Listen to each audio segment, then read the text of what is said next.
Public. I don't see any members of the public, but if there's any public comment, anybody online?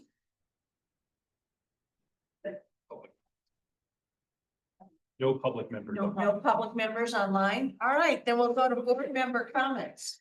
Are there any comments? Catherine? I just want to remind everyone, ballots are due no later than November 4th. Whatever part of the county or city you live in, your vote and voice are important, so get those ballots turned in. Some of us will go around and pick them up. Thank you, Jim, well done. All right, any other board comments? All right, then we'll move into our first agenda, or our first action item. And that is, and I'm sorry, I'm pulling up my agenda right now. I can't see that far. Thank you. This is the review and approval of a global agreement between the Yampa Valley Housing Authority, Yampa Valley Apartment Enterprise, Mid Valley Condominiums, and Steamboat 67 partners. Jason, would you like to roll this on? What?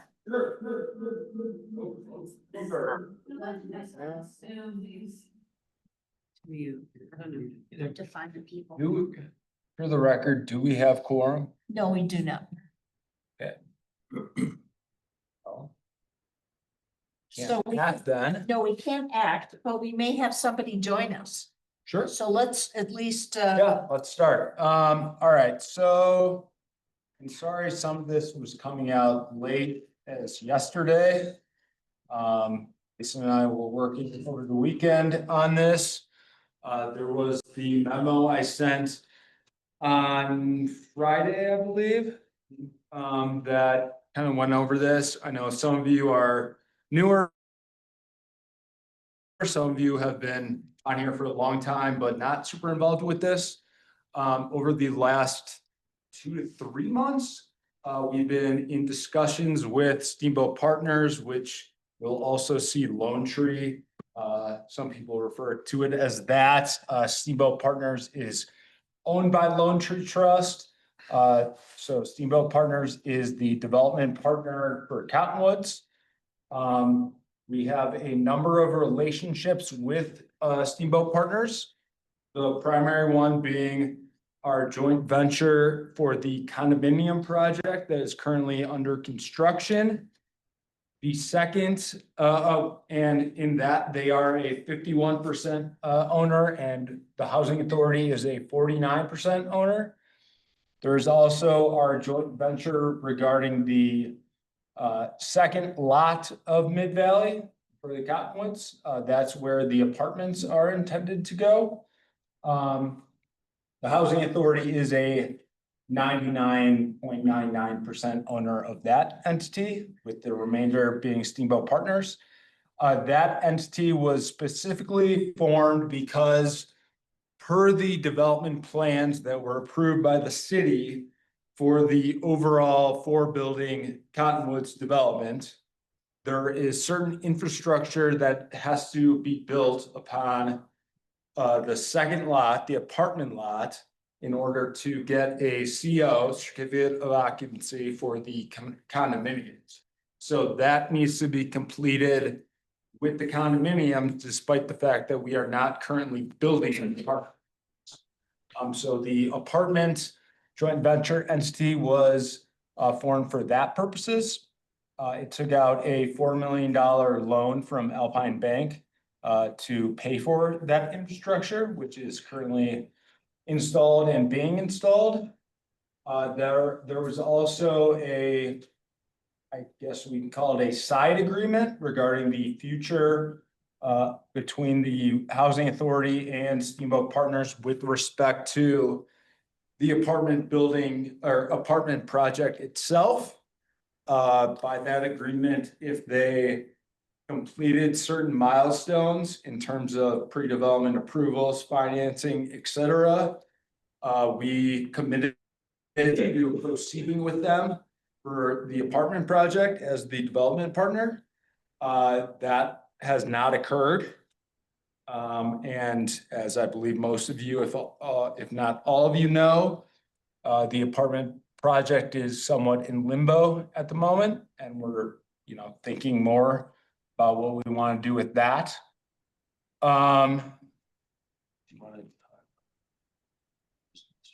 rationale behind some of these changes? Yeah. So thanks, George, for that kind of background information. The other aspects of this document that we're looking at is an amendment to essentially our business relationship on phase one. As you guys know, there's been cost overruns on the project. There's been greater expenses than we had originally budgeted for. We have to figure out how to pay for those.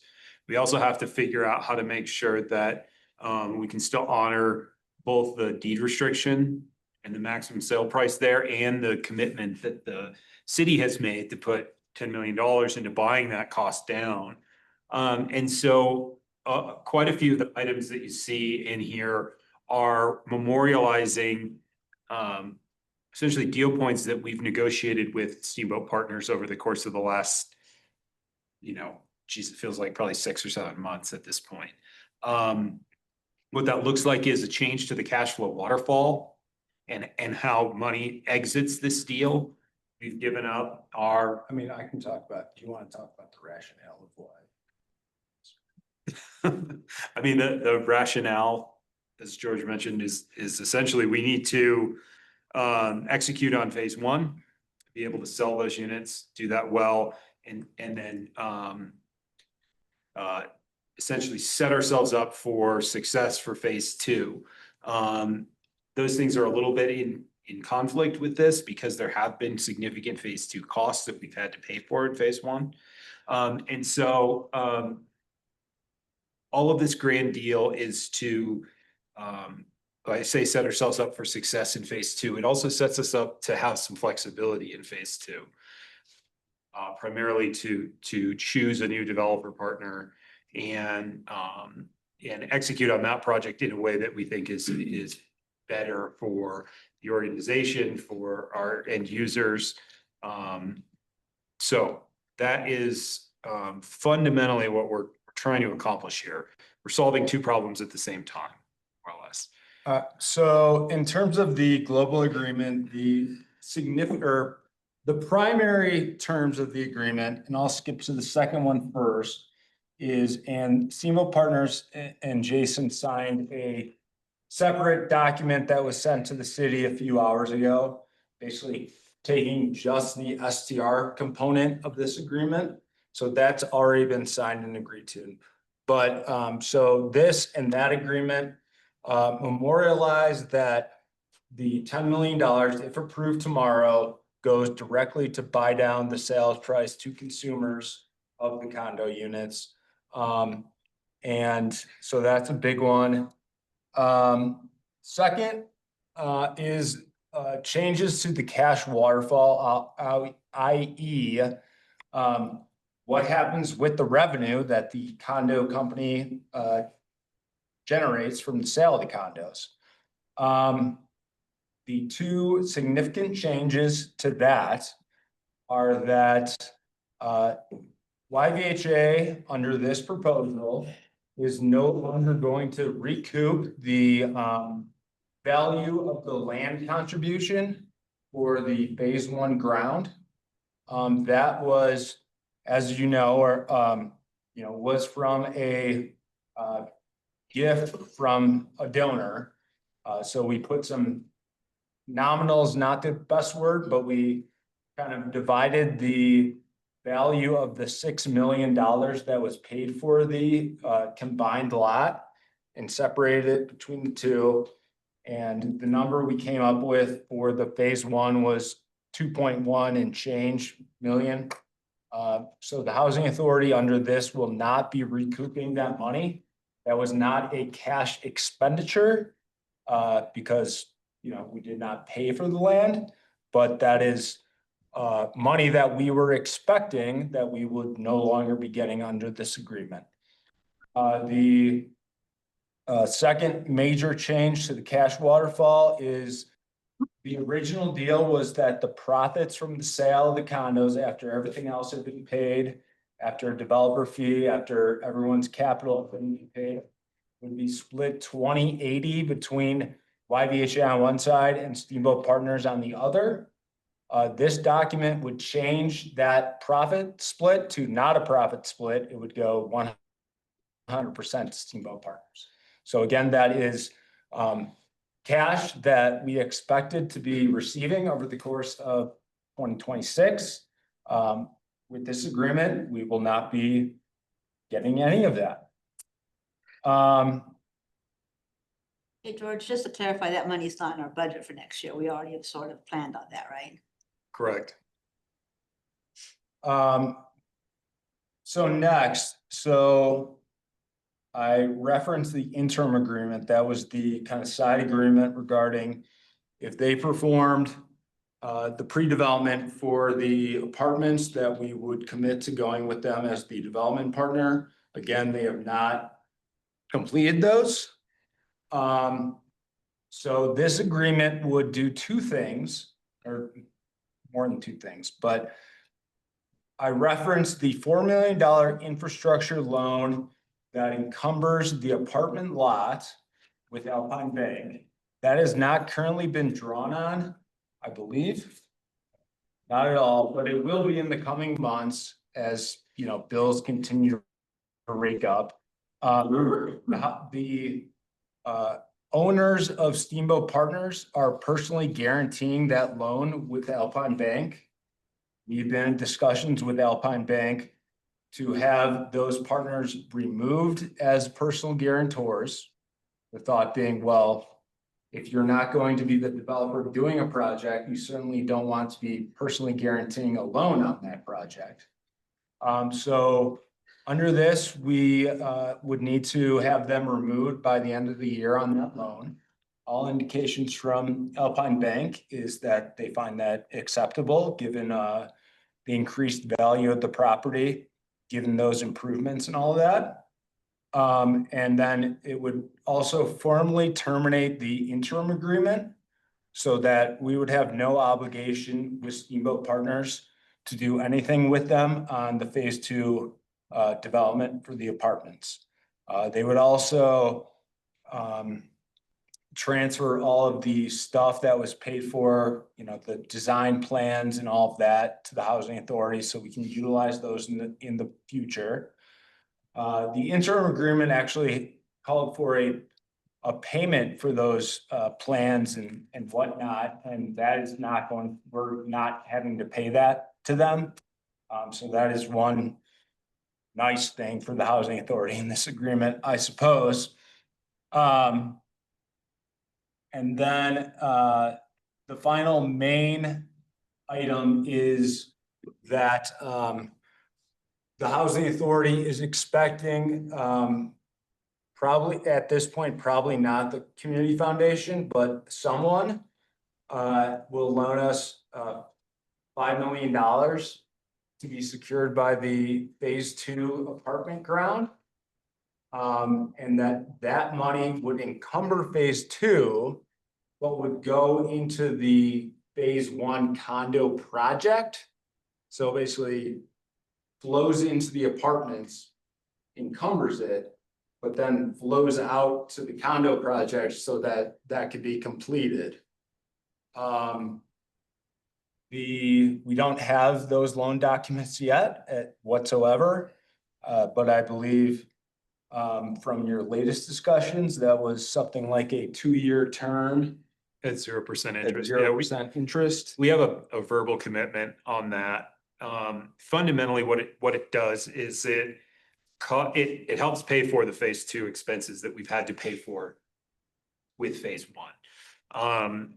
I've often described it as like, you can't put in half the water and sewer, you can't put in half of a road, that type of stuff. We have to put in the whole road. And so all of those things are costs that were encumbered to build phase 1, but add value to the phase 2 lot. So the sum total of that is around $9 million. So that's why we're shifting $9 million in cost to phase 2.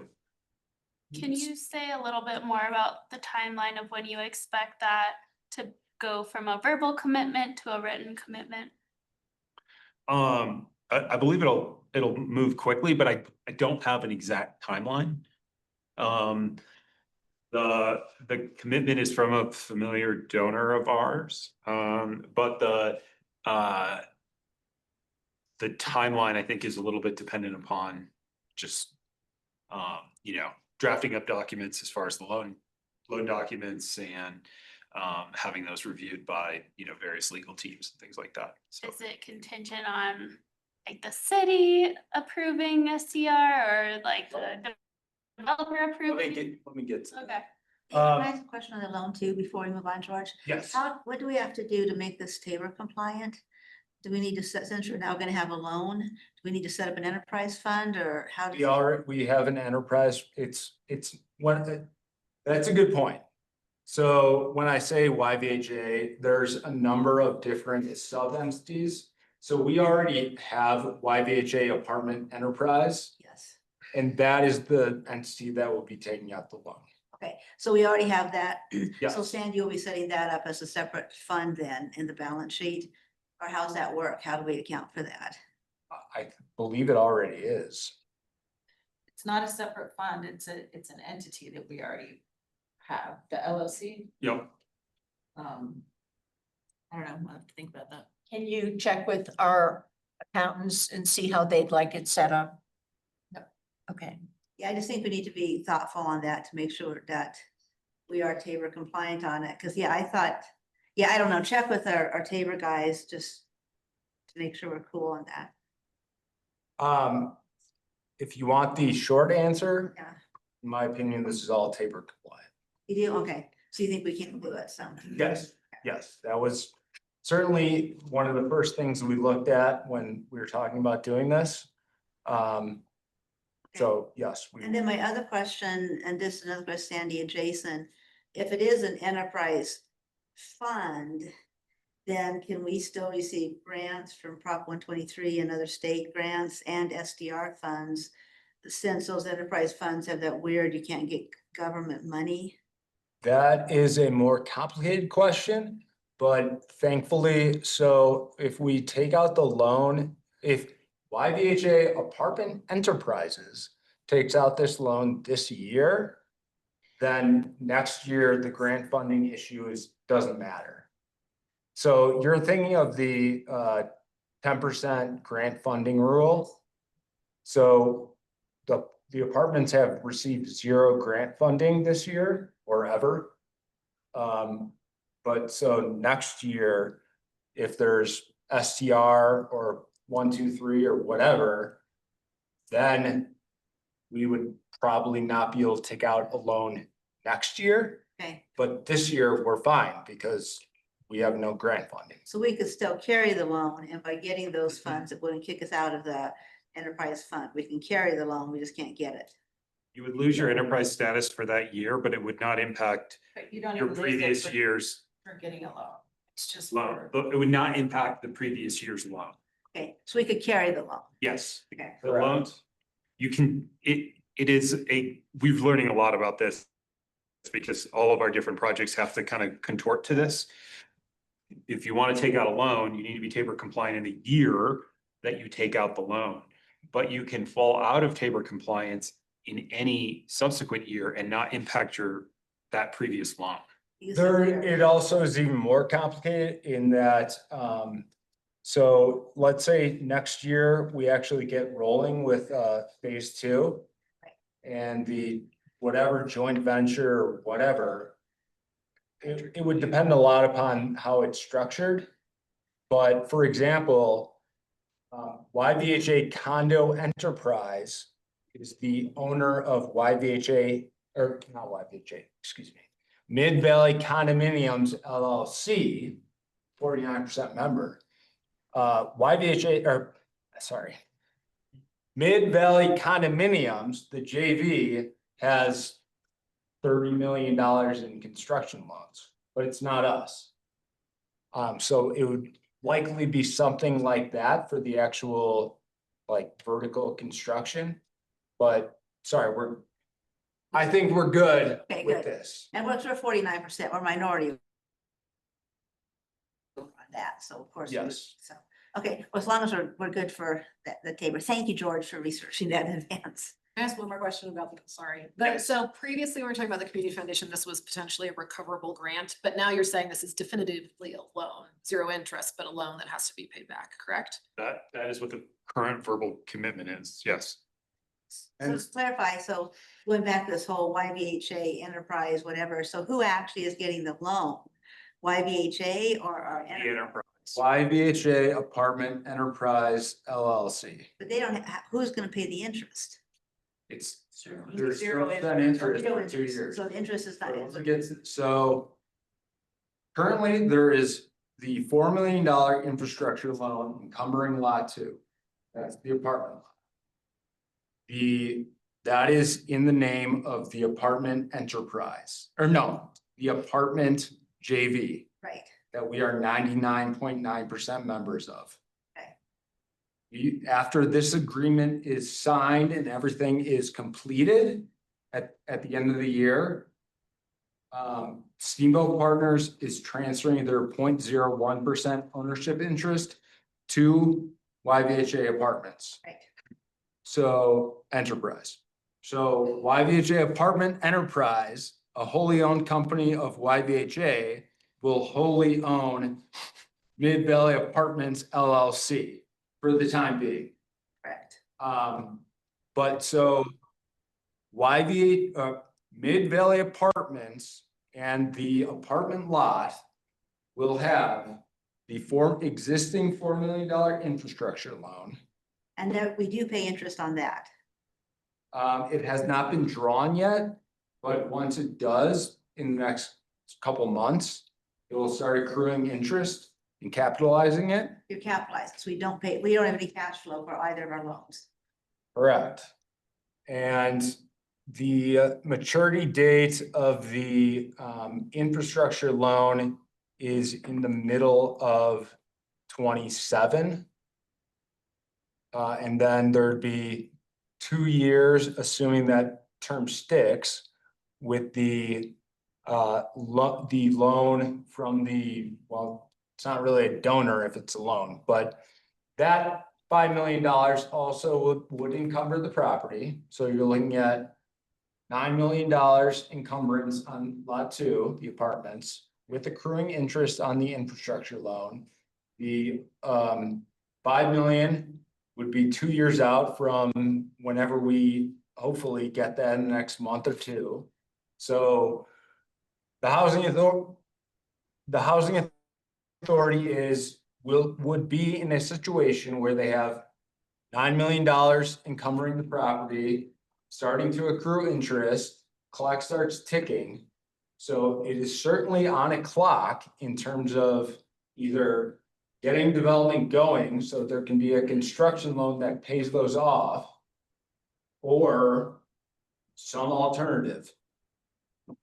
So it's certainly a big issue. Yeah, there's no doubt that this is putting pressure on phase 2. Yes. We want phase 1 to be as successful as possible. And so in lieu of there being basically a cash need that we can't fill for phase 1, we are electing to encumber phase 2 with a significant amount of debt and work to solve that problem later. I was asked at the city council meeting, what does this mean for phase 2? And the answer is, and it is with this sort of maneuvering that we're doing today, but it's true no matter what, that there's going to need to be some significant subsidy that comes into phase 2. And so the good news is that there in fact was an increased value and real work that was done to improve phase 2 land. And so you should see a lower development budget because of that. But there's no doubt it puts us behind the 8 ball for phase 2. So actually, so the balance sheet of our LLC actually shows the assets that we've put into the ground in addition to this loan. Since it's held in a separate LLC, our balance sheet doesn't show But that. that balance sheet, But that balance sheet would have the land value, capitalized, construction that's actually gone on there minus the life. So it'll come in whenever we actually develop phase two, either with another JV, with a fee developer sort of a thing. Well, with the fee developer, but say it's another JV, the increased value of the property will come into how we structure the money with that partner. Because we're bringing a lot more than we did when we had bare ground. so is that equal? Like, is it, have we put in $9 million of capital, whatever, infrastructure in the ground? Is it the same amount or close or? It's close. The full accounting is really a function of how much do you attribute some of those shared infrastructure costs to either phase one or phase two. We're electing to put a little bit more on phase two, primarily because it's larger, has more units. But Patrick had his hand up. I want to make sure. Well, Dakota had a question about, so all four of these things are all contingent upon each other happening by the end of the year. I believe that was your question. It was really about the community foundation or whoever, like, it just sounded like there was a lot of unknown with that still, and I was wondering if it was contingent on any other. So this agreement is contingent upon the community foundation or other donor loan coming in or concessionary debt coming in. The Steamboat Partners successful Getting request. another getting loan from Alpine Yeah. for $4 million. Another $4 million increase in construction loan essentially, and us taking over the guarantees and loan commitment for the phase two infrastructure loan. And the STR passing tomorrow and not being overturned by a referendum or something. Okay, You have $5 million in your reserve, correct, roughly? $4 million in reserves. We're anticipating. Would you commit those reserves to phase two of Cottonwoods? some of those monies are spoken for. Okay, so they're, But yeah, Such as deposits, such as, debt reserves. So I would say we probably have $3 million. we would and generally do recycle. This is sort of a question that came up at council. Why are you getting your capital contribution back on that phase one project? So that we can take that 1.8 million and put it into phase two. And so the amount we're not entirely sure of right now, but that the reason why we have a fund balance is to use it to seed future projects.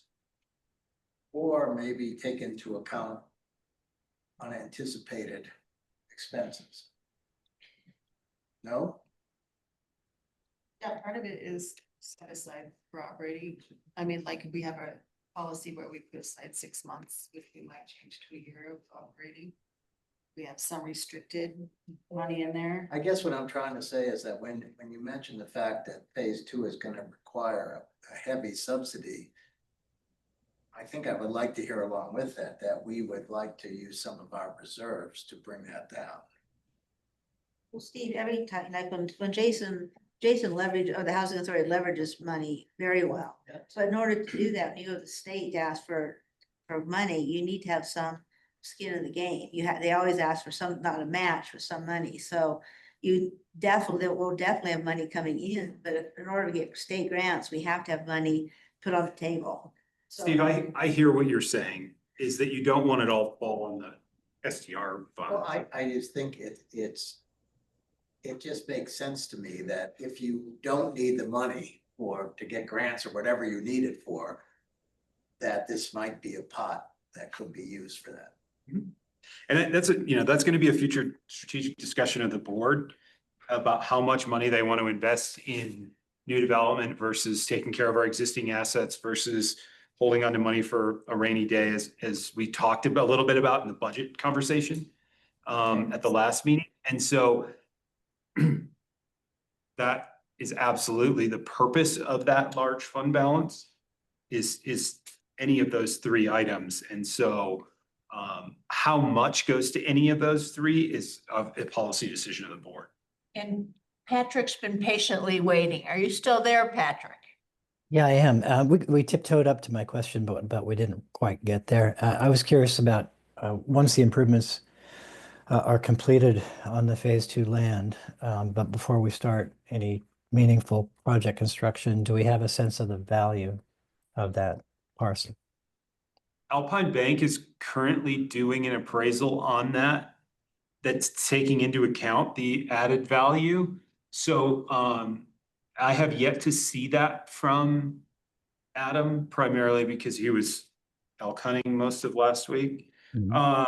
But we'll have an up-to-date appraisal here in the next, probably later this week, I would think, that would be able to tell us what it is. The initial appraised value of the land with entitlements for the whole site was $17.5 million.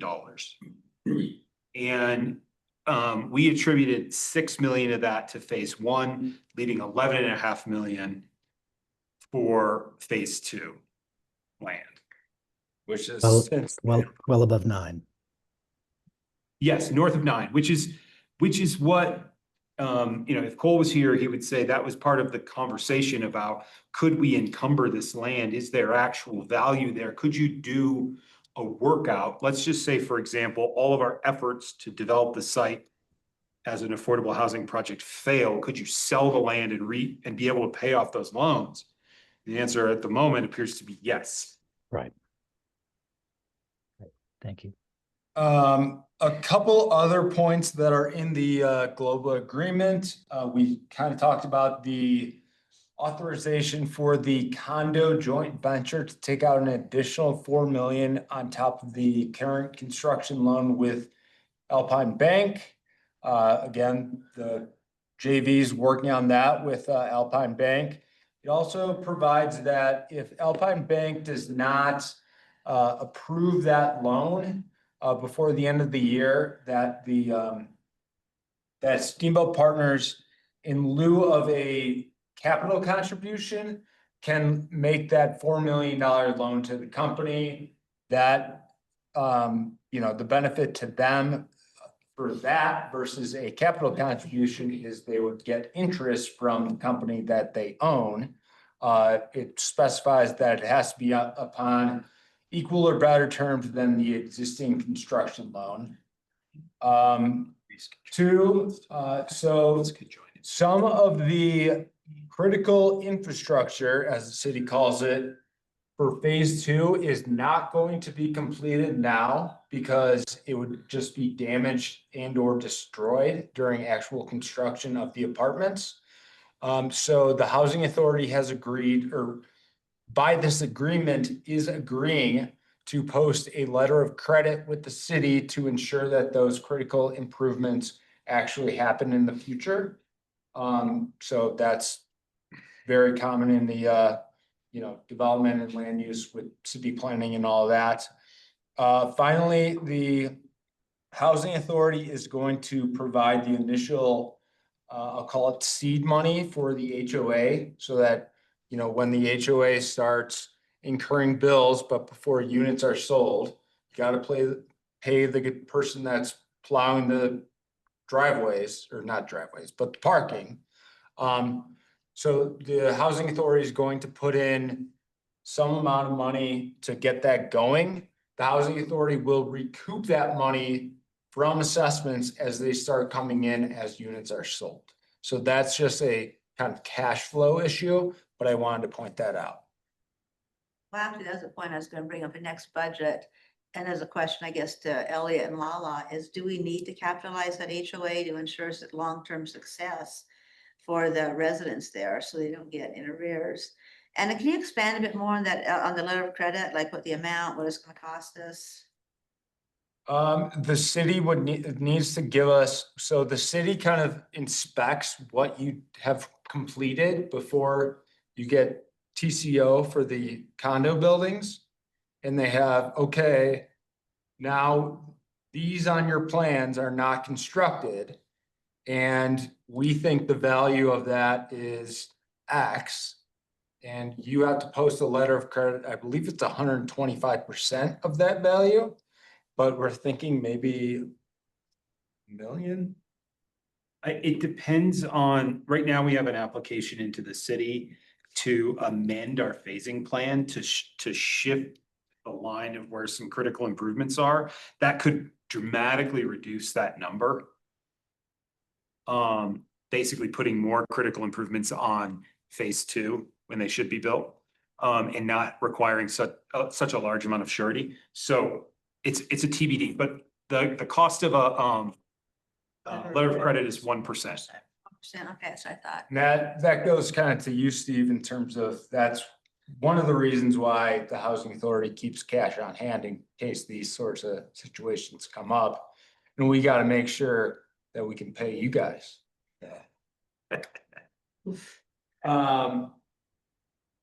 That's all I have. Questions? I'm sure there's a lot. I just feel concerned. I know that there's so much riding on these agreements happening, but it just seems like we're taking on so many concessions and phase two is gonna pay the price for it. And like, can you remind me again what concessions the developer is taking in this? And I'll add to my point that I think what I hear us doing is that, you know, we're really trying to make this happen for our community, but we also fear that they might walk away. And why would they do that if, you know, they've put in equity and they're on the hook for paying off this loan too? I just don't see why we're making so many concessions when they're also at risk. Well, I'm not advocating one way or the other. I'm just explaining what this says and how we got here. Yes, I would agree with the statement that almost all, if not all, of the concessions are on the housing authority side. For their mistakes mostly, or I mean, the housing authority made some miscalculations as well, but why are we paying the ultimate price for their mistakes? So we can keep delivering units. But what's the And risk for them? So the risk is, let's just say, for example, the project needs another $5 million of capital. The current agreement says that they're responsible for more capital. And they could absolutely do that. However, there's not another $5 million in revenue to pay that. So they would be putting in $5 million to lose it. To say another way, Dakota, I think the housing authority has concerns that the partner will default on its obligations to the housing authority, to the joint venture, and to Alpine Bank, despite their personal guarantees to that effect, and just walk away and accept whatever consequences that might be financially. I'm not saying I think that would be a good business move on their part. I'm saying certain members of the housing authority are concerned about Dakota, did you get a chance to read Cole's letter? I know it just came in this morning. Yeah, and I know like so much has happened over the last few months trying to get this across the finish line. I just worry, like everybody has said about phase two, we're gonna make it harder and harder to achieve delivery of units on phase two. And you know, it just seems like maybe we could try to get another million or two out of them. They're still trying to get profit, you know, like what other levers are there to pull, if any? And if not, okay, but We've pulled literally every lever that we can. You ask what they're giving up. They had probably $2 to $3 million in profit into this project coming in. It's down to 800,000, and they are 100% at risk. That 80 grand or 800,000 is 100% at risk if there's more cost overruns, or if it takes longer than 6 months to sell all these units. And so it is entirely likely that they walk away from this simply getting their capital contribution back and getting $800,000 in developer fee. We are not likely to continue with this developer for phase two, I understand that. so but- that they have no opportunity to get any more money from this project. Are you suggesting that if the cost overruns amount to more than $800,000 from here to the completion of the project, that they'll walk away? No, No. I'm not saying that their profit goes down to zero though. Well, if it goes down below zero, will they walk away then? Probably not, because they still have their capital contribution and developer fee. That they would, Well, you're talking now that some board members were concerned about them walking away. What's it gonna take for them to you walk used away? the word walk away probably. no, I might have said that in lieu of this agreement, particularly the $5 million injection based on the loan. I think without that, there are some people that are concerned that they would walk away. Not with this, we are no longer concerned that they're going to walk away because giving them a whole lot of stuff. Hey, Jason, the $220,000 total subsidy that you showed us at the last board meeting, does that include these concessions we're making? Mhm. So it includes our land contribution. It includes the DOLA funds, it includes the city funds. We didn't wrap into that YVHA's profit that we gave away as a subsidy because it didn't really feel like an actual subsidy. It's not buying down costs. Yes, the 220 is inclusive of land, state resources and city resources. So Dakota, the way I look at this is return on investment of the taxpayer dollar, whether it's a city SDR fund or whether it's the YVHA money, which is taxpayer funded, is a $220,000 subsidy, a good return investment to get for sale units. And when I look around the state at what other municipalities or the counties are paying for or subsidizing for sale units, this is a very good return on investment. The city of Steamboat Springs, 114, screaming good deal. This is still a good deal. I don't think we could do better on a total subsidy to get these units built. And that's why I support this. And I respect Cole's opinion on the whole process of negotiating it. I mean, he's not here, so I don't want to, I guess I don't want to flatter him and give him a big head, but he is a very smart financial man. He's worked with a lot of banks on this. So I do, correct me if I'm wrong, Jason, but this is still, you're on to Chaffa board. I mean, 220,000 subsidy for sale units is strong, is good, isn't I mean, it? it's what it takes in this environment. I want to just acknowledge what you're saying. You're correct in that this isn't a great situation. We are trying to make the best out of what has become a difficult situation. We had space to give in that we had ownership and land contribution that we had baked into the deal. Not because we figured we'd have to give it up later, but it's an asset that we were able to give up that ensured that we were able to continue to deliver the housing that we're promising the community. And so like, this is our ability to make the best of this situation from our perspective. Like, we've spent the last 6 months like trying to figure out where's the sweet spot here. This is where we think it is. I hear that, and I totally appreciate all the work that's gone into this. I think you all might not know this, but Steve and we get criticisms from the public on the housing authority from time to time. And what we've heard has been more of criticism of the housing authority not making enough concessions. I don't think the community, those who are critical, understand how much the housing authority is giving up in this project. So that's where I'm coming from. It's just like, wow, we're really taking a hit here for the developers, but also for the community ultimately. So thank you for all the work that you've done. We can move on from my point. And so I'll add, and again, I'm not advocating one way or the other on this agreement, but so the housing authority did put in cash into the deal. Under the projections going forward, the housing authority is going to get that cash back. Additional, that can be used for phase two or another project.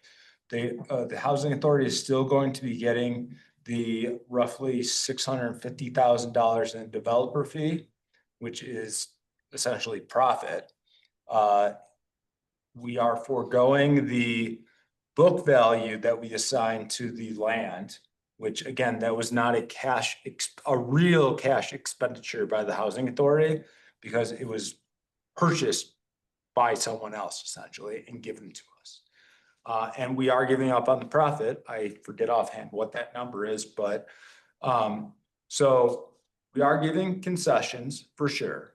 We are recouping the cash that we put in and actually making some money that we can use for phase two on the developer fee.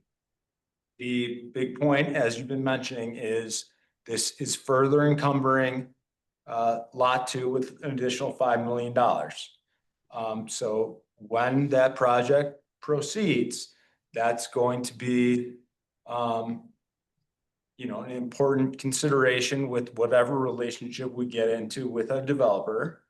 And if it is more of a fixed fee development scenario, which I expect is probably the route that we would go, it just means we would be seeing less return on phase two, but we're not worried about return, but our mission is to deliver units.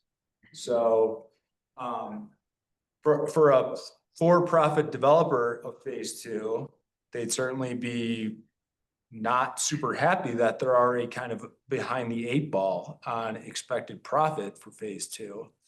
But that is less of a concern for the housing authority Today, today. but it will be. It will be. There's no doubt about it. Like, that's a problem we're gonna have to solve tomorrow. Yeah.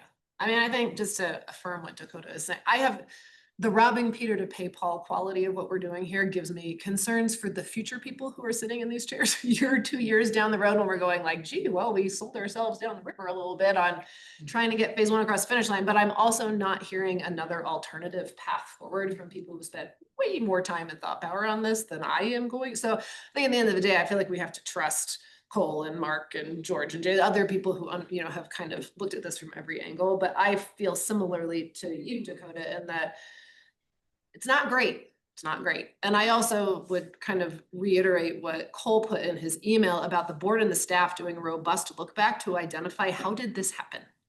I think that's critically important. I have heard a lot about the shortcomings of the developer. I have not heard a lot about ways in which YVHA should have better managed this process from the jump to not be in the position that we're in today. So I'm comfortable with the recommendations as they came to the board for moving forward, but I also think that, Kathy, I think whether that's a future agenda item or a special session of the board to really do a complete retrospective on how this happened, because I cannot believe that there weren't missteps on the part of the housing authority that could and should have been avoided to not end up in the position that we're in, which I think is nobody's ideal, right? So those are my comments. We're looking into And now yet another project, yeah. ownership, partnership. Yep. I would recommend that we do that before the end of the year, while it's still fresh. Be it a special session or an agenda item, excuse me, in November or December. 100% agree. I'll be glad to put something on the agenda, depending on Thank you. time. We can do it November or December. Perfect. Dakota and Steve, with some of these contracts, I mean, are we gonna, and Jason, are we gonna have everything included enough by tomorrow night for council to be comfortable in the second reading of the SDR funds? So let me tell you on that. We had, and George sort of alluded to this. If you look at the document, section 2, the STR funds. On Friday, Ken Marsh, as the 6732 signatory and myself executed what I'm calling a baby global agreement. And it was literally just the STR section. So we have already agreed with them in writing the STR section, and I've sent that to the city. So that's the component that the city cares most about. Now, having this complete document executed, I think would give them even more comfort, I would suppose. But the point being is that I wanted to be able to provide to the council.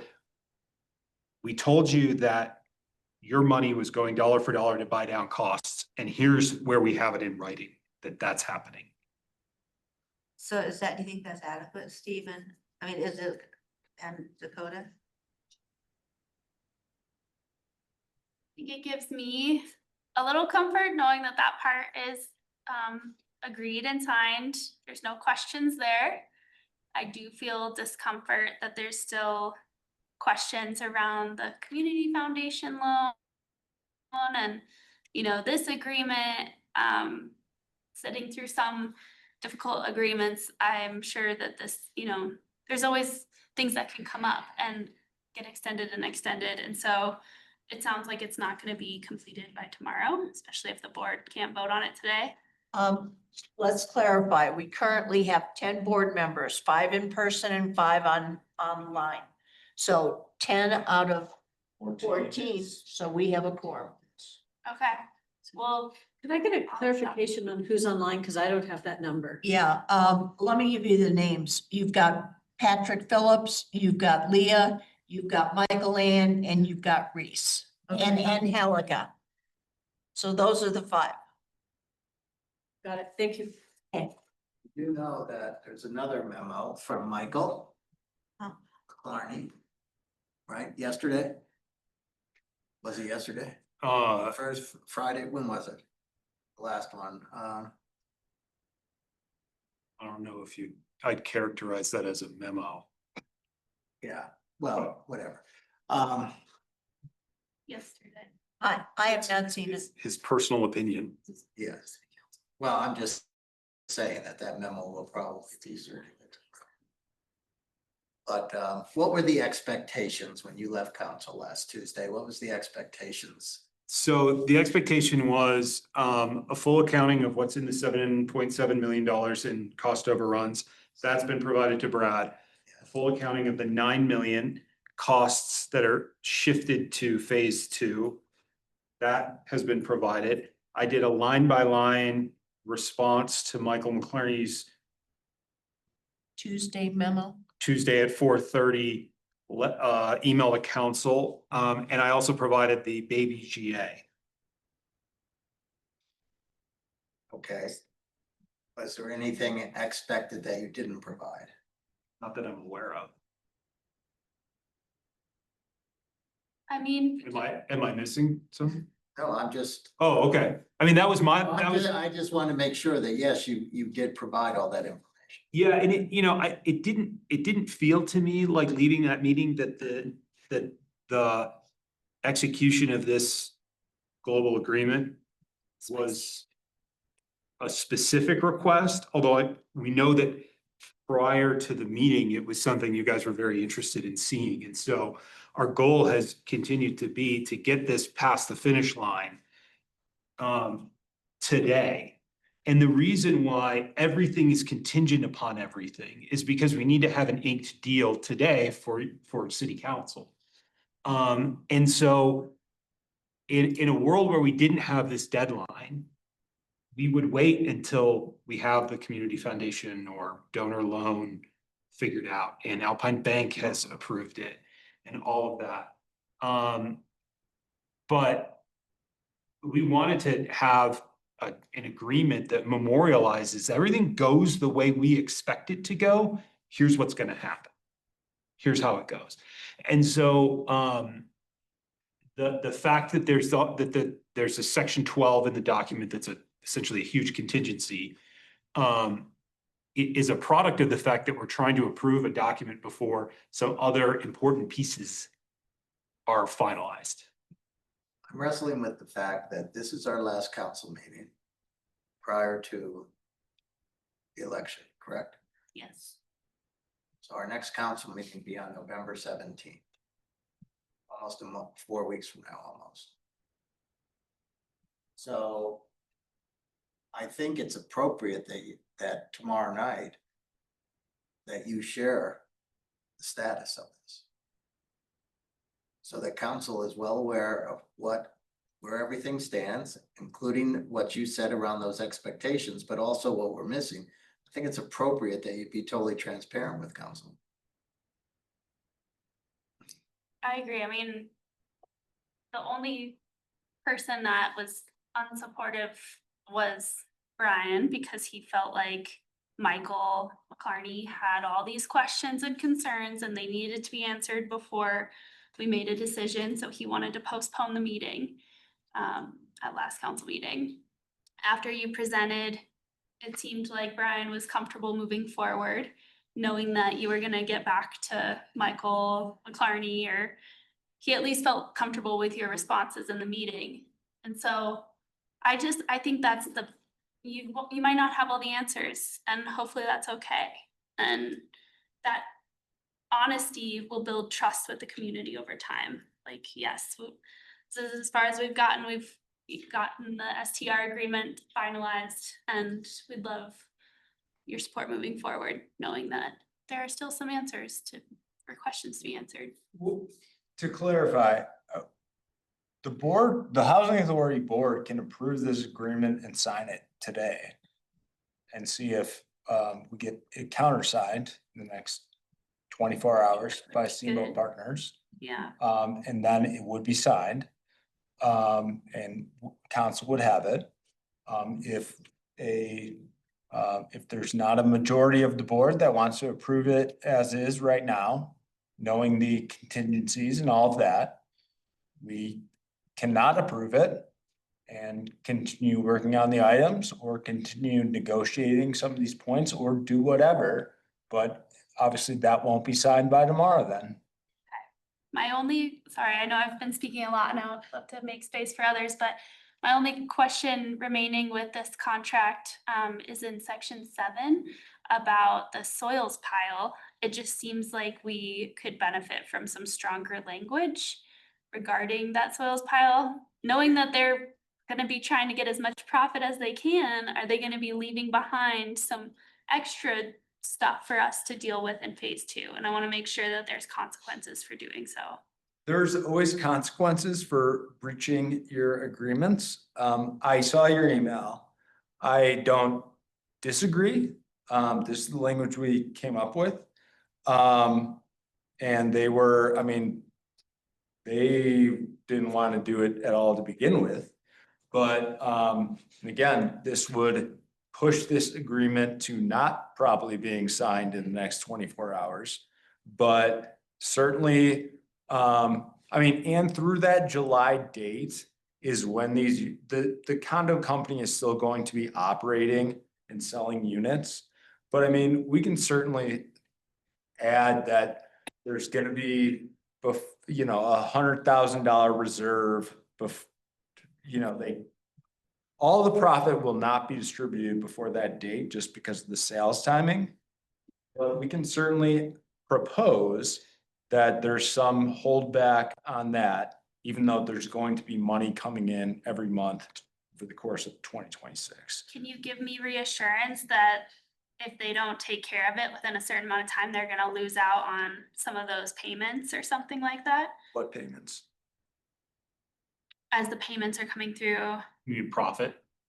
profit, yeah, I don't wanna get in the weeds, I know that's not the best thing for me, but just reassurance that they will be on the hook for that.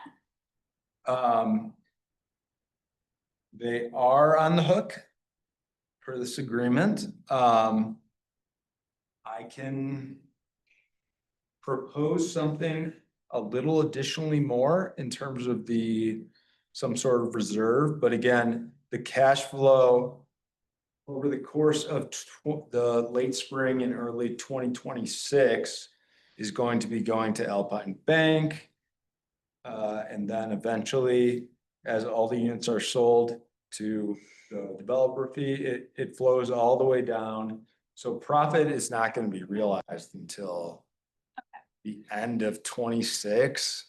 Got it. I will trust the agreement here and Can we get back to ideal situation is that you have a signed agreement? Tomorrow night. Yes. Yep. That's best practice, right? I mean, if we're gonna write a check for $10 million, we should have a signed agreement. Would you agree with that? And if we're not gonna have a signed agreement tomorrow night, then the option is to share that with council and be transparent about the reasons why. And if you still want it voted on tomorrow night, it can certainly happen. But what is the issue moving this second reading to after you have a signed agreement? I know it's November 17th. What is the issue besides it could be a different group of council members? Is there any other issue associated with November 17th? Yeah, I mean, it's the certainty as to knowing what the price that we're selling these units at. To get out to the public. To get out to the public. Yep. And so a delay, I'm gonna speak for Lala, even though she's sitting right here, from the sales team side of a month would be very unideal. And so, you know, I think we've got, just basically bringing this all back around. We've got an agreement that I think is ready to be executed by YVHA. It takes a vote of this board to do so. We then deliver that to our partners and say, our board's approved this, this is the version. Please sign. And you got to the 5 o'clock tomorrow. Yep. And I so want to be that guy who runs in and says, I got it signed. Because I've seen that happen. But it's to me that's the ideal outcome that we've been setting us up for, which is why we were scrambling over the weekend to get information out to you guys, which is why we were negotiating on a Sunday afternoon. And you know, thankfully not missing the Broncos game, but you know, the whole point is that like we've set this up so that y'all can vote on this today. Can I ask a clarity question? In the baby agreement that is signed, is the maximum sales price included in that? Mhm. It is. So that part is already signed. Correct. Yeah, so the component of the global agreement that pertains to STR funding and how it's treated has been signed and agreed by the parties. So regardless of whether this agreement, and I'm not saying kick it down the can, I'm trying to clarify for Steve, the treatment of the JV and Steamboat partners, if the STR funds are approved tomorrow, how those are handled is in a legally binding agreement that's already been entered into. What the global agreement does in addition to that, because that is just that section, is talks about the infrastructure loan and talks about the profit split being changed and the land contribution value and the approving another construction loan. So it's certainly items that affect the housing authority deeply and affect the project deeply, but signing this agreement versus not signing this agreement does not change how any STR funds coming into the project would be handled. Hey, George and Jason, can we still get the sign tomorrow if we put in Cole's recommendations? Because he said he has those clarifications or conditions that he listed in his memo. But that email? Yeah. That was about the exhibits, right? Because Cole and Mark and are the two board, and Patrick have been the board members working in detail on this, so. I do think we need to make sure we get his points into this. approve with board. That's what he's recommending. With these, yeah, he said he approved. With those conditions. Yeah. With those conditions. Now, I do agree with Cole that if it's something that we need to have the final, wordsmithing on the exec committee, since Cole's on that exec committee, I'd be comfortable with that. But I do agree with Cole's recommendations here, particularly since he knows much more about this than I do. Point of clarification, Kathy, are we supposed to adjourn at 4? Do we have the room longer than 4? There's nothing else in here Okay. today. No, we don't have to. I personally will have to leave at 4, Okay. so just keeping an eye on all the Okay, agenda as items. and I will just mention, everybody check, we scheduled this for a half an hour, we're already at an hour 7. And we do have another item that is time sensitive. So other questions? I would make a motion to approve this with Cole's recommendations. I would second. To clarify, Catherine, is that move to approve with some of these making sure the exhibits are correct. I believe their lawyer misspelled one of the owners of Steamboat Partners names wrong. And that the executive team can approve those sorts of changes without full board approval. Yes, and just to clarify, I'll even say that I would approve this with the recommendations made by Cole in his Monday, October 20th, 10:08 AM memo to staff. So to specify everything in there. Yeah, he approves or those conditions, just so are any general immaterial wordsmithing by you. The cleanup of exhibit 1. And then lastly, that the infrastructure,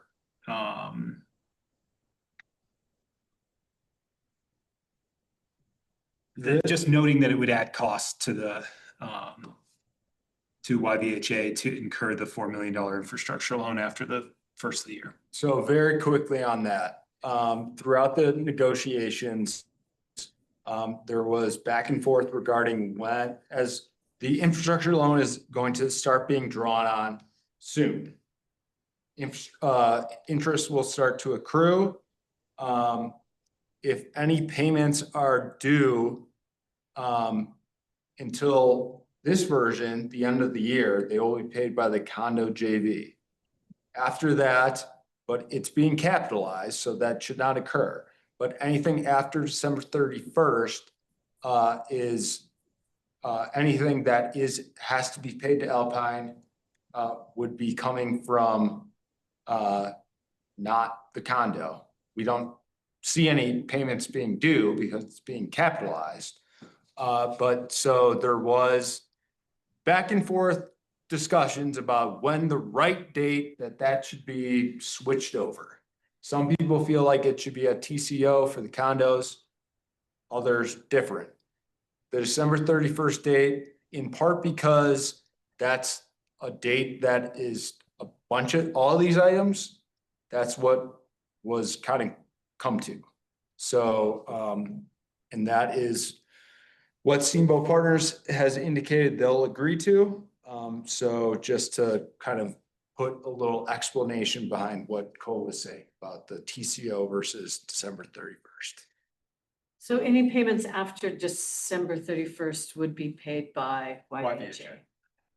Correct. Do you think that our developer partners can get that exhibit 1 cleaned up by tomorrow in time to sign this? Yeah, so the discrepancy in the exhibit 1 is largely based on the fact that YVHA did about $885,000 worth of site work that was outside of the contract that we currently have with Houseman. So our budget is higher than the GMP. It's off by roughly $1 million. And that $1 million is made up of the $885,000 that we spent, Housing Authority spent. We've been given a capital contribution credit for that. And some additional builder's risk insurance that is covered in soft costs. So it is correct that if you take the budget that is site work plus hard costs, it does not equal the GMP schedule of values, and that's the reason why. So we can provide an explanation, but it's not going to match because our budget is far more comprehensive than the schedule of values. All right, we have a motion by Catherine, a second by Jim, and Catherine has a friendly amendment to her motion that we include Cole's memo's recommendations. Jim, do you accept that? I do. Okay. Any further discussion on the motion? Quick question, Jason, that information you sent over that council requested last week, that's all in council's packet, right? Correct. Oh, well, I just sent it to Brad at like 1 o'clock today. So it'll be a rainbow, so we need to make sure that's for the public can see it. Any other clarifications or questions? If not, I'll call the question. All those in favor signify by saying aye. Aye. Aye.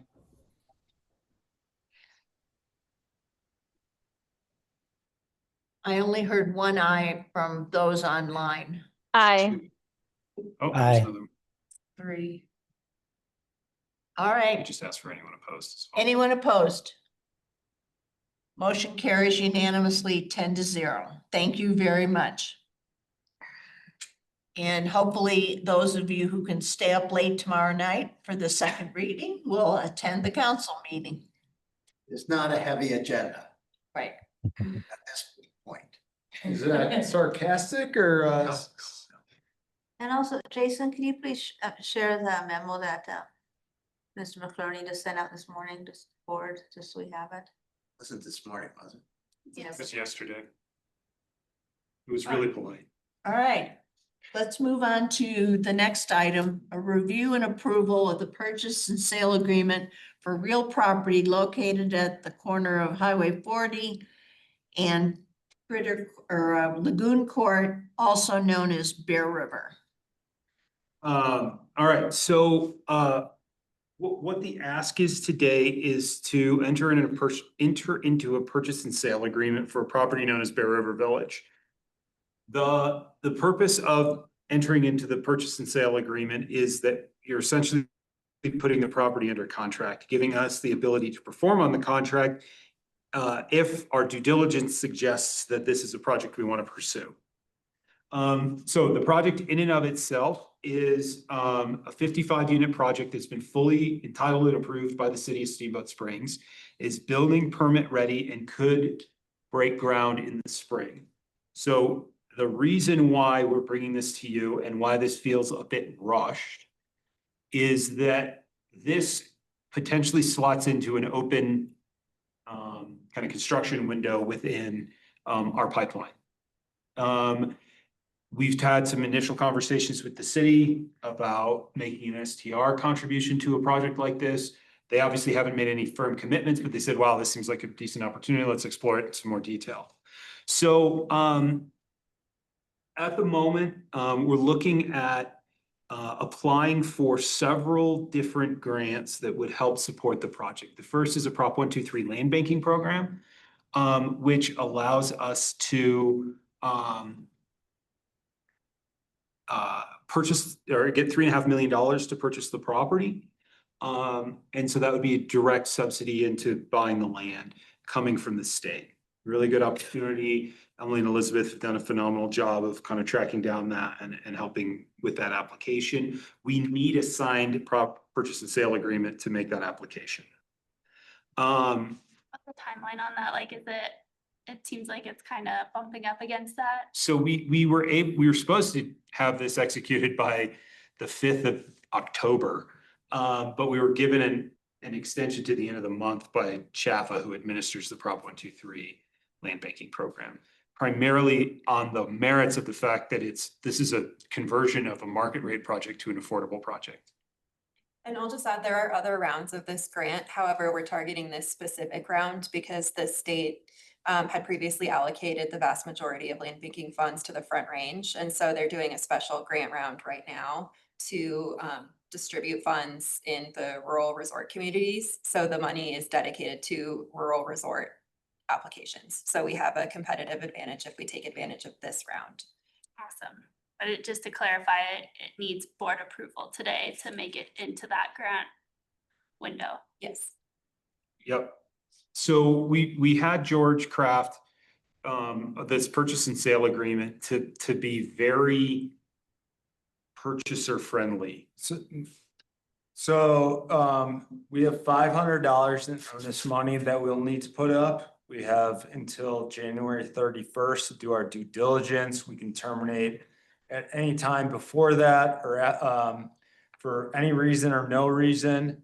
If we don't terminate by the 31st of November, January, excuse me, but then decide to not proceed with closing, we'll lose $500 in earnest money.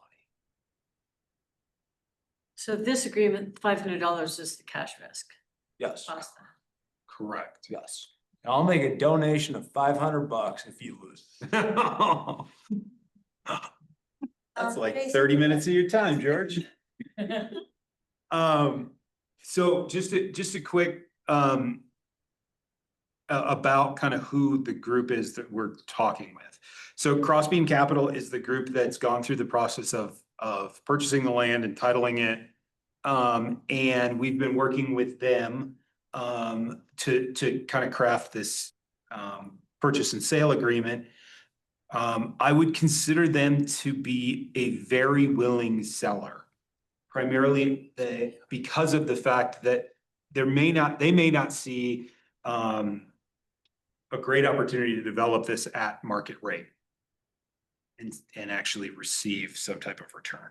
I don't know that for certain, but Why would that be? probably because they can't sell them for enough. For the amount of money that they have into the deal, plus the cost of construction versus the potential sale prices, you would need to be selling these units for $1 million or so.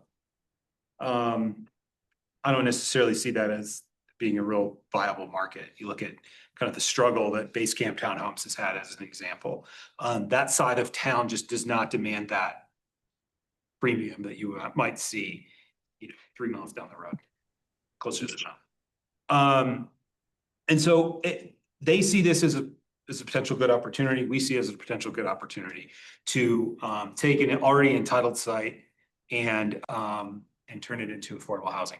What we want to explore, and the reason why we have such a long due diligence period on this, is that there's a lot of work to be done.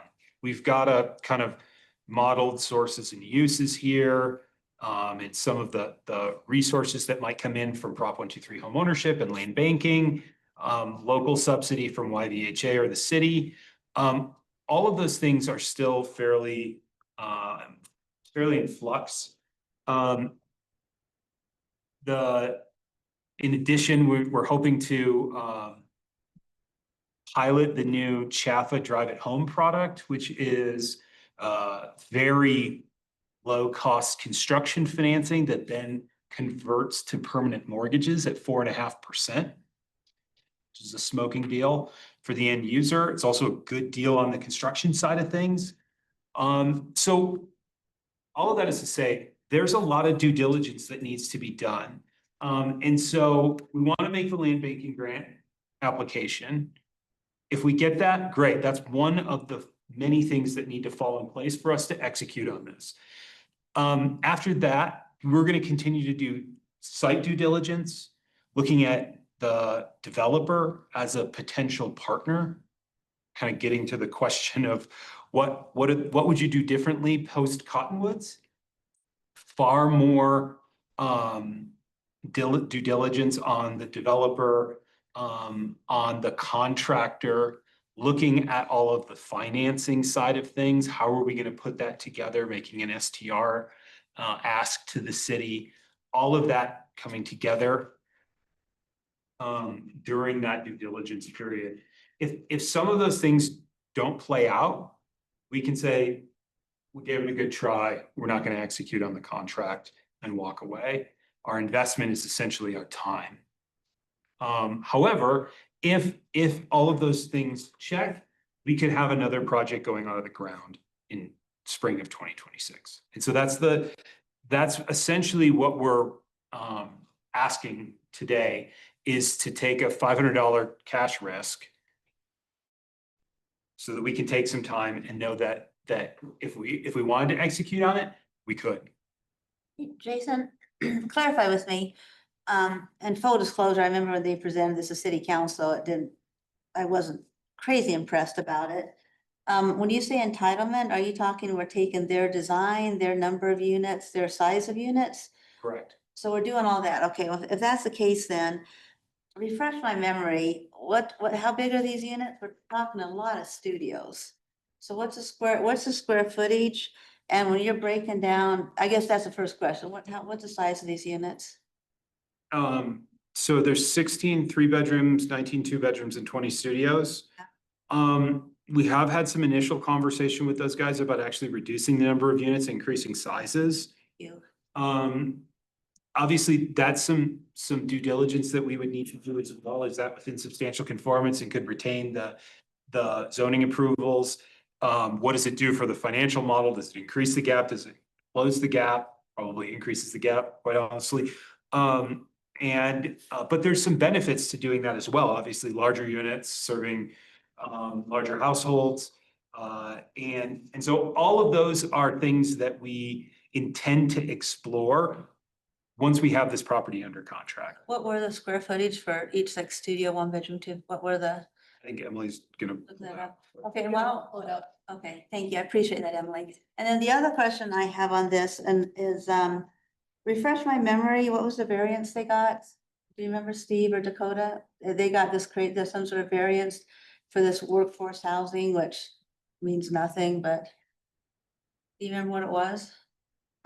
I don't know. I Okay, mean, 'cause I mean, just looking at it, they have ground floor residential, so that was a variance. They probably don't meet the glazing requirements. That was a variance. They, I don't know. Was parking one also? Is this is this? No, I mean, I think they used workforce housing dedicated units to meet their parking requirement. Is this? And In the so, interest of time, isn't all of this details that would be fleshed Well, out? the reason I'm asking on this is competitive for land bank, but I'm just wondering whether this is a realistic property. And my next question is my biggest question, is this is something that I know Sheila worked on a lot before, while she was doing Brown Ranch, with the whole health equity discussion. And I have spoken with Lou that I really think we need to have some sort of developmental policy. When I say health equity is a lot of things, but a critical one on this is enough outdoor space, and I don't mean huge lawns, but I mean enough space so you could have a little soccer ball net and kick it. You could go outside and read a book and do yoga. And just looking at this graphic here, Jason, how much actually outdoor health equity space is there? I thought when they presented to council, I thought it was very small, but. And if this is stuff we can look at later, we can do that. But that also segues in to when you looked at the sales price in there, it was what, 28 million you were saying? I think when I did the math, at 55 units, you'd have to average like 518,000 per unit. And that just seems high. So George, am I asking too much detail? Yes, I think what you're being asked of today as a board is, are we going to get under contract with the $500 potential exposure Of George's money. of George's money that, so we can start thinking about this. And This we'll is have, step one. We're not, and nothing in the contract requires us to do what the terms have. so we don't have to take the current entitlement. No, we're buying the property, we're gonna get the entitlements, but we can do whatever we want with it. So basically, the land grant application, Emily, doesn't have this information in it. It's just saying we're buying it to do with whatever we want to, or are we committing to this? As presented with the land banking application, we did present it as an essentially shovel-ready project and that's part of what makes it appealing, is that we're converting an existing market rate deal to an affordable deal. But George is correct that we would be the landowner and could reconfigure. So, the motivation though is to take the existing plans and develop it because it could deliver housing relatively quickly.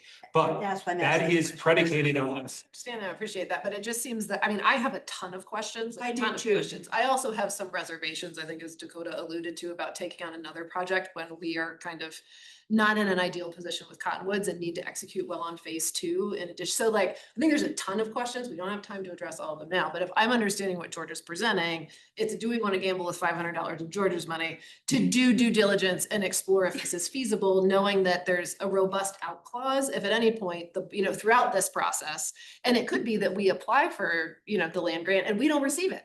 Like, there's so many things that could happen that could potentially derail this deal. I feel like talking about, do you have room to do yoga outside your apartment right now is not the best use of the board's time. And, so, I mean, it's my recommendation that like, we know that this is exploratory. It gives us an avenue to explore, and we will have many potential off-ramp junctures as your questions and other questions are answered. That's my read. I mean, George, correct me if I'm misunderstanding I it. agree 100%. I'm gonna disagree with George. And the reason is, there is no detailed cost per forma at this point. We don't know whether, and this has been discussed, sale or rent. We really haven't had time to do due diligence on the partner, and I think this is a really bad business method to say we can bail. I mean, the last thing we need right now is a headline that says Yampa Valley Housing, let's go a partner. Why would you do business with us again? This is not, there's no appraisal yet. Crossbeam is as Jason said, a willing seller. So the question is, why are we bailing them out? And we need to focus on Cottonwoods 2 and the Forest Service deal. And I really have a concern that we're ready to break ground in May. I mean, that's just, even if we didn't close on the land till January or February, to be able to get through the city departments that have to approve everything, specifically Public Works, it just doesn't happen. I'm not, So- from a business so- perspective, Okay, excuse so me, I'm saying from a legal perspective, your exposure is $500. I understand that, but I just think we should, as we just had an hour discussion, save our money for Cottonwoods 2, and we haven't even talked about the Forest Service in a while. So I am just not today. And unfortunately, I realize the deadline, but I've said this to Jason and I've said it in executive committee. I just can't support it today. And I know that my vote's critical. Well, and also Jess, I use the outdoor yoga as an example, that health equity, when we design our units, is critical. And an example I'll use is sunlight crossings. I mean, I sat in a board meeting with the development of Sunlight Crossing saying, don't worry, Catherine, we'll take care of it. We're gonna have healthy, it'll be a strong health equity outdoor space. We'll give you the details later. Just do this preliminary and take a look at Sunlight Crossing. It does not have outdoor health equity. It's underparked. It's got a little postage stamp of a playground area. And I'm just concerned because I see the picture up here. And, if you look at 55 units on 11 acres, it just seems like there's not enough space. It is adjacent to Bear River Park. Yeah, it is. That's great. You can walk down and skate. That is not, you can undo a skate park. But you should have something in the actual neighborhood unit, in my opinion, that has some health equity to it. And I just don't recall them presenting that. It didn't look that great at council, and I couldn't find the original presentation. But I'm just worried about we're moving too fast again. And this is competitive land bank, I realize that. But are we really gonna go to the state of Colorado and say, we want this money for this entitlement that we haven't as a board gotten details on? Does that seem right? It is not that health equity isn't important. My point is that I'm trying to clarify the opportunity at hand, that we have a long runway to ask all of those very important detailed questions. And the opportunity cost here, so far as I mean, correct me if I'm wrong, but if we don't agree to move forward with what's being asked of us today, then applying for this particular rural resort ground of the land banking grant, that's not going to be an option for us. Is that correct? Okay, but you're saying there are subsequent grant rounds, we might be less competitive an applicant into the future. If And we did apply and we were selected, does that obligate us in any way to move forward with this particular project? like this particular design? Yeah. Don't think so. And one other clarification that I want to make is that if we're successful in getting the grant, we have 10 years to deliver on on building affordable housing on the site. How much would the maximum award amount be? It's whatever the appraised value comes back at, and the appraisal is underway. I would be curious how many board members would feel comfortable moving forward with this initial step, giving staff some time to come back with some more detail after the grant is awarded. If the grant is awarded, you can come back and we can make a determination then with a little more detail and a successful grant, hopefully, whether or not to move forward. Kathy. Leah's had her hand up for a long time. Okay. Leah? Hi. Hi, I just wanted staff to touch on capacity and your ability in your minds to execute on this project, given the fact, as Kathy said, we have Mid-Valley Phase 2, we have the Forest Service project. I am concerned about staff burnout or taking on, more than what we're able to handle. And I understand and appreciate that this delivers a project quickly that addresses an important need in our community. And I appreciate staff bringing this to us, but I also want to make sure that as a board, we're aware of the capacity issues and whether or not you feel that you can execute on this, given all of the other things that we have going. Yeah, thanks for acknowledging like staff capacity. Obviously, that's really important for our ability to execute and execute well. Just had a discussion this morning with Emily about exactly that. And we do feel that we have the capacity for it. I think there's kind of two things around that. One, we don't feel that we have sort of the luxury of like pulling irons out of the fire at the moment, given the magnitude of the housing need that we have. Yes, Cottonwoods at Phase 2 should be a high priority of ours. Forest Service is still in the works, however slow that might go or fast as that might go. But as far as we're concerned, like we believe that we have the capacity to do the due diligence and that we owe it to the community to look at this deeply and understand, is this a viable option for us to deliver housing soon? And so the answer is, yeah, we do have the capacity to do it, and we're committed to making that happen. Can I add to that? And I don't want to speak for city staff necessarily, but the city did just hire a consultant to help build a little capacity on our housing strategies. This is an important kind of step for council, I think, at least the current council, to look at infill, and this has come to the housing subcommittee. Steve and I have seen this a couple times now. So it's been discussed. I think you would have city support with our staff, as much as that means to you. But I appreciate your question, Leah.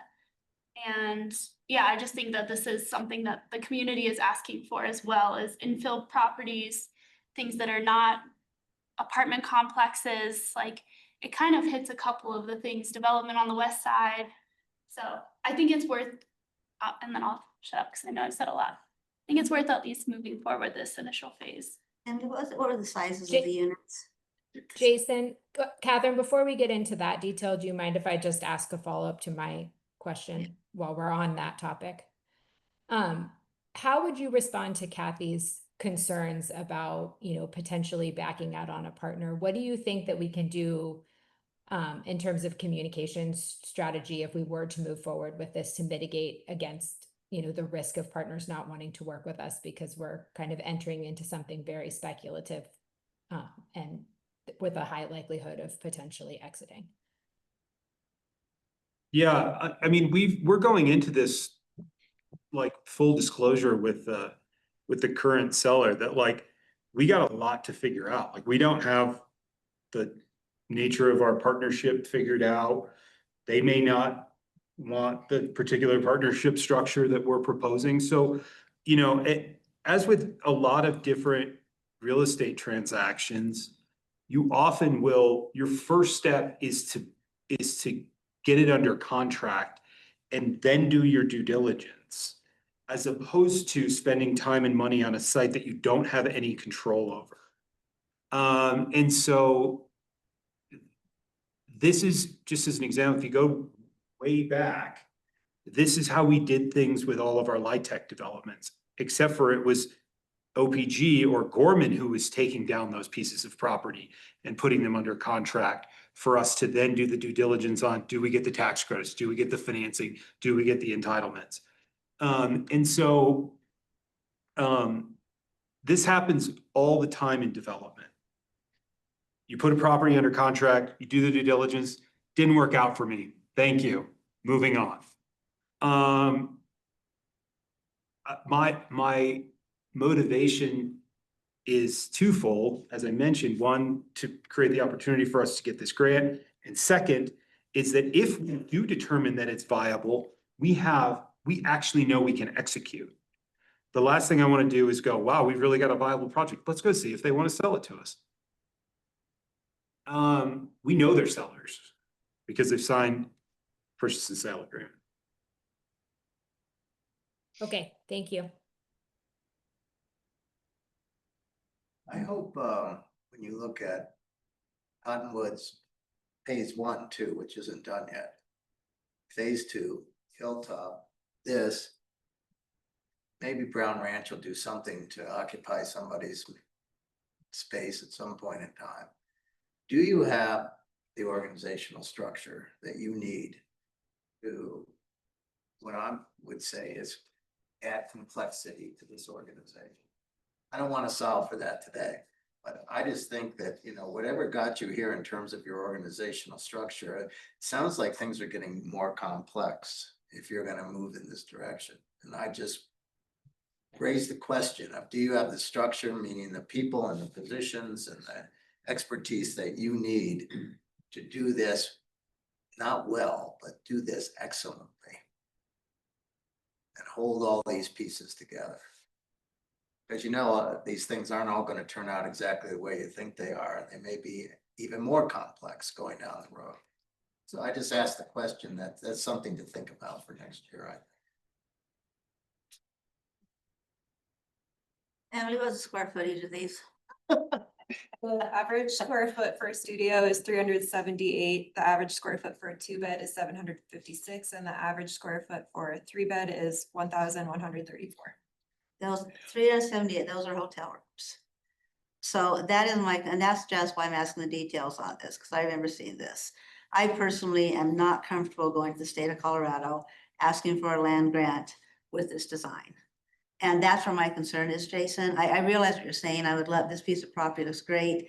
I just think asking to go to the state of Colorado, 16 units, if I recall, were studios, and those are hotel rooms.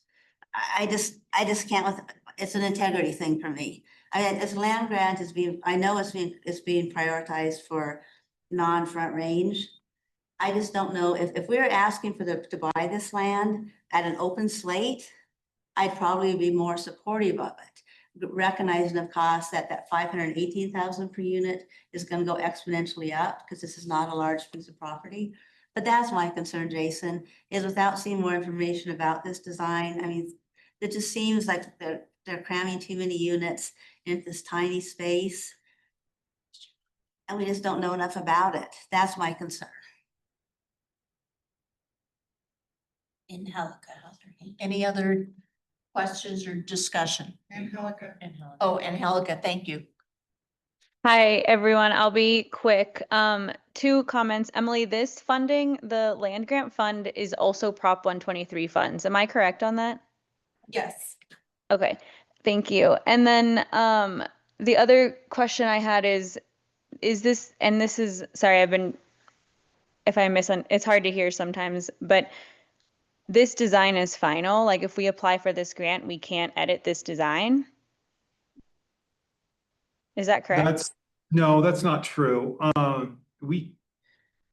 If we want to build with these plans, generally speaking, there is some changes that can be made. The other option is to completely wipe the slate clean and entitle and redesign it. That takes time and money. Mm-hmm. One of the motivating factors for this is that it is shovel ready. Right. So it, in my opinion, if we wanted to take down a piece of ground and re-entitle it, this would not be it. Right. We want to explain the viability of this design or something substantially similar to this that doesn't it's within quote unquote substantial conformance with the city code, so that we could deliver housing expeditiously. Okay. No, that makes sense. And I don't need a lot more explanation on that. I think I'm gonna just say from my perspective, I'll disagree with what Catherine said and say that a lot of people in this room, I'm not in that room, but pretend I'm there. We don't have a lot of housing insecurity in this room. I think we forget what it's like to have an affordable unit. And when I was struggling in this community, I would have killed for an affordable 300, 400 square foot studio.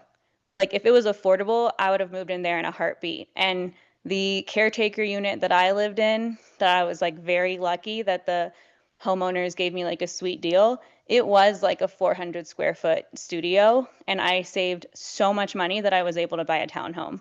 So I disagree that, and I think this fills a need. And I think sometimes we forget what, that was just 5 or 6 years ago for me. And it was life changing, I think, to even have a 300 to 400, 500 square foot studio that was affordable. So I think we can answer a lot of these questions later. And I think this serves a need, but I don't need to get into anything else. The only thing I just to bring up, I agree, Angelica, that, studios serve their purpose. My concern is that right now, the average sale price of these units, based on the pro forma Jason presented, is 520,000 per unit. The majority of these are the small studios. I think it's gonna be very challenging for us to get enough subsidies to make them affordable. That's my concern. And that ties back to Kathy's point on just not quite having enough detail on the pro forma. And I do have those same concerns. I think Jess said something very valuable where she has those concerns as well. And I 100% agree with all the concerns that Jess brought up. And I just don't see the same thing I don't think backing out of this is like ruining a relationship with a partner. I think it's, okay, this actually isn't going to work. Thank you so much. We're going to focus our efforts here, which I think happens all the time. And I don't necessarily see that as a negative. So that's where I'm at. All right, any other questions or comments? Anything from anybody online? If not, I'll entertain a motion. I make a motion to approve. I'll second it. Sorry, I'll second it. that was Patrick? Yes. Okay, Jim had Jim was like ready. it was a to- boost of. Okay, I have a motion by Jess and a second by Patrick. Any further discussion on the motion? If not, I'll call the question. All those in favor signify by saying aye. Aye. Aye. Opposed? Opposed? Opposed. So Opposed. total, so it's Wait, 8. sorry, who else? What was your? I didn't hear. Yeah, Reese. Yeah, it said opposed. Opposed. 7-3. So it's 7-3 and the motion dies. Or the motion is defeated. I'm sorry, the motion doesn't die, it's defeated. And the reason is it takes 2/3 of the Board. full board. So.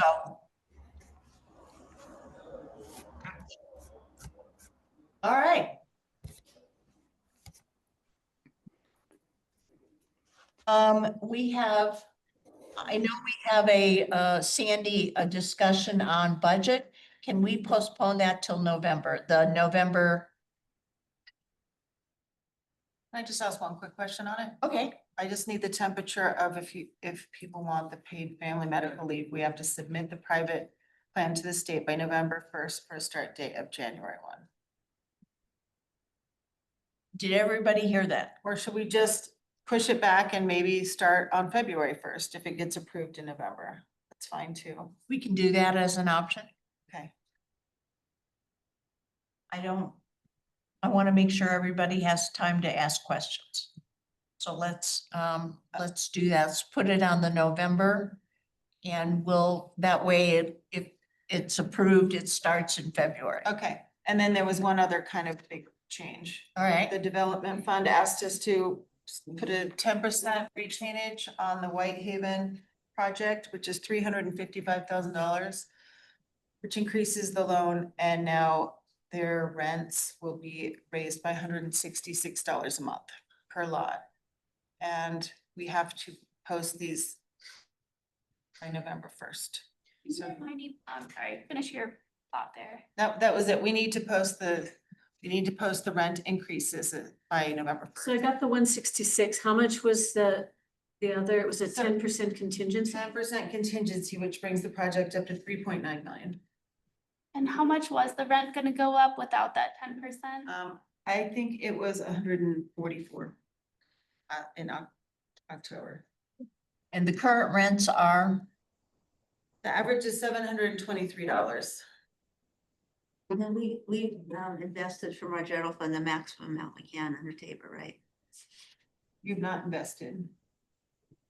No, we have a rental assistance program, and we budgeted 10,000 in the development fund for that. Okay, And but we we're- didn't put any money into the project this year? Oh, this year we put 22,000 in next year's budget, we don't have any. And what's the max we could put in, 22 again? It would be about 28,000, and I ran the numbers in our modeling with that, and it just really doesn't bring the rents down very much because of the debt coverage ratio. And so I think the best way is to help those who need help. Those were the two big things.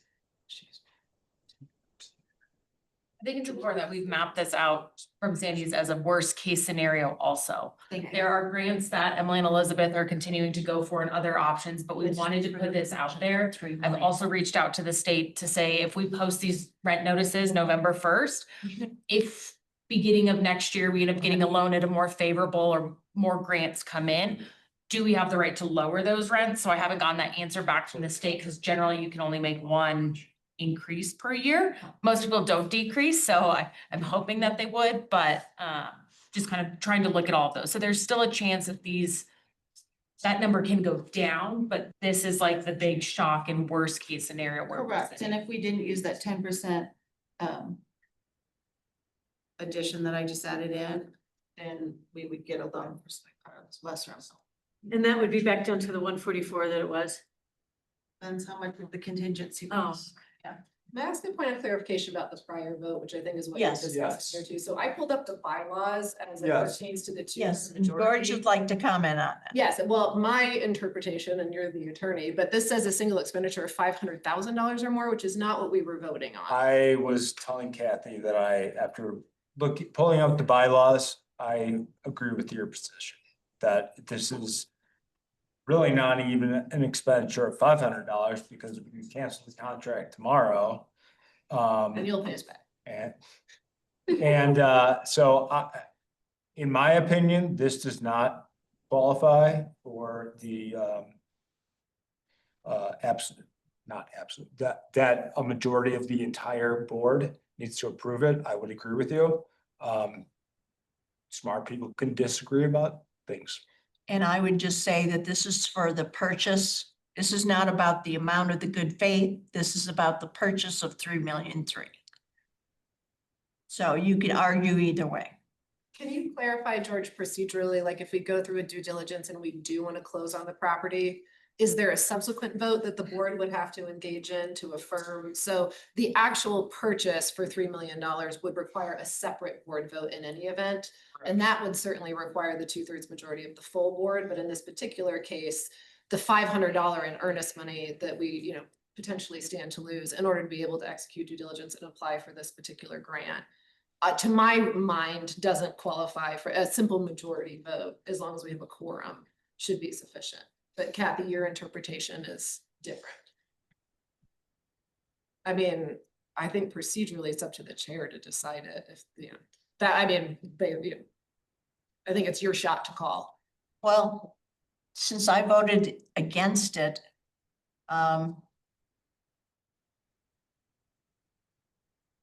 Hey Kathy, what if we just change the motion to say, to clarify that the final approval of the contract is a board vote, is a full board vote? And then that way, the $500, it would do it. Would that work, George?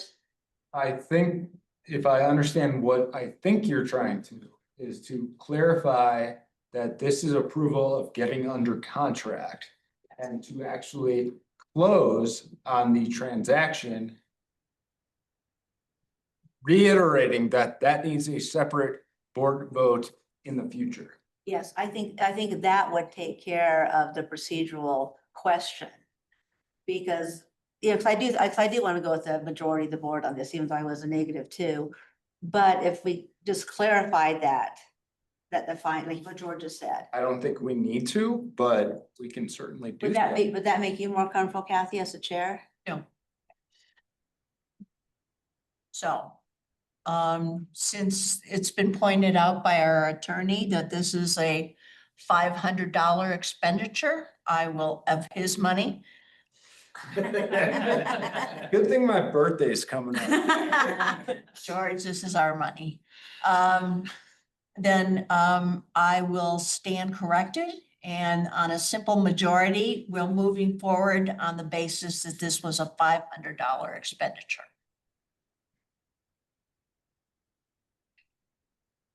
So let's finish the other discussion.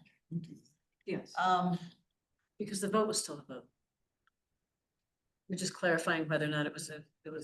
I'm just wondering if we can do this after we've already, No, because they already voted, so this is just a Yeah. clarification of Yes, what fine. that vote means.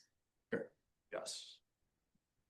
yeah, the question had to do not changing your vote, but rather The implication. what applies and what does not. Whether 7-3 is a Still failed 7-3. motion or a, Yes. or a successful motion, and now it's a successful. success. The motion Okay. passed. Okay. Let's finish, Sandy. You I were just having, wanted to let everyone know what the rent increases were gonna be, that we needed to post them November 1st. okay. Is there any further discussion on going ahead and posting those increases? You probably already do this, but whenever you do a rent increase, you also tell the tenants about the rental assistance program. Yeah, we'll do a write-up that kind of explains what it is, and then because of our relationships with Whitehaven and them knowing about this infrastructure component and still potential for a resident-owned community, we'll schedule a community meeting sometime in November to sit down with them and let them ask their questions. We've got final plans for the project, so we can actually bring them in and show them and kind of open that discussion. Great, thank you. All right. Then we have direction to go ahead and post those notices. Moving ahead is the executive It's the executive session. session.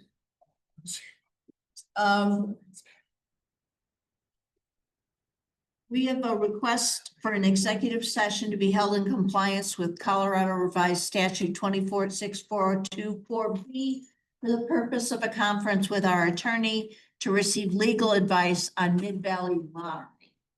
Do I have a motion to go into executive session?